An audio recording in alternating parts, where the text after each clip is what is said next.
ఈ జనరేషన్లో phone and laptop కనీస అవసరాలుగా మారిపోయాయి. ఒక పూట అన్నం తినకుండా ఉంటాం కానీ ఫోన్ వాడకుండా ఉండలేము. అదేవిధంగా ఈ ఫోన్ని కూడా యూజ్ చేసుకొని హ్యాక్ చేసి సొమ్ము చేసుకునే సైబర్ నేరగాలు కూడా పెద్ద మొత్తంలోనే తయారయ్యారు. ఇప్పుడు ఈ సైబర్ నేరగాలు కొత్తగా జ్యూస్ జాకింగ్ అనే కొత్త రకపు మోసాన్ని మొదలుపెట్టారు.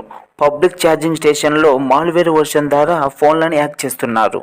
పబ్లిక్ ఛార్జింగ్ స్టేషన్లో ఛార్జింగ్ పోర్టుకు మీ ఫోన్ లేదా ల్యాప్టాప్ని కనెక్ట్ చేసినప్పుడు మీ ఫోన్ లేదా ల్యాప్టాప్ని హ్యాక్ చేసి హానికరమైన మాల్వేర్ వైరస్ని పంపి అందులోని మీ పర్సనల్ డేటాని దొంగలిస్తున్నారు. ఒకవేళ మీరు పబ్లిక్ ఛార్జింగ్ స్టేషన్లో ఛార్జింగ్ ఉపయోగిస్తే అక్కడ ఉన్న కేబుల్ మాత్రం అస్సలు ఉపయోగించకండి. సైబర్ నేరగాలు ఈ కేబుల్ ద్వారా కూడా ఈ మాల్వేర్ వైరస్ని మీ మొబైల్లో ఇన్స్టాల్ చేస్తున్నారు. ఒకవేళ మీరు ఈ కేబుల్ కనెక్ట్ చేస్తే మీకు స్క్రీన్పై పాపప్ కనిపిస్తుంది. మీరు ఈ కేబుల్ని కనెక్ట్ చేయాలనుకుంటున్నారా వద్దనుకుంటున్నారా అని. ఈ నోటిఫికేషన్ని చాలామంది స్కిప్ చేస్తూ ఉంటారు. ఈ కేబుల్ ద్వారా కూడా మాల్వేర్ వైరస్ నెమ్మదిగా మీ ఫోన్లో ఇన్స్టాల్ అవుతుంది. మీరు సాధ్యమైనంత వరకు పబ్లిక్ ఛార్జింగ్ స్టేషన్ని యూజ్ చేయకుండా ఉండటానికి ప్రయత్నించండి.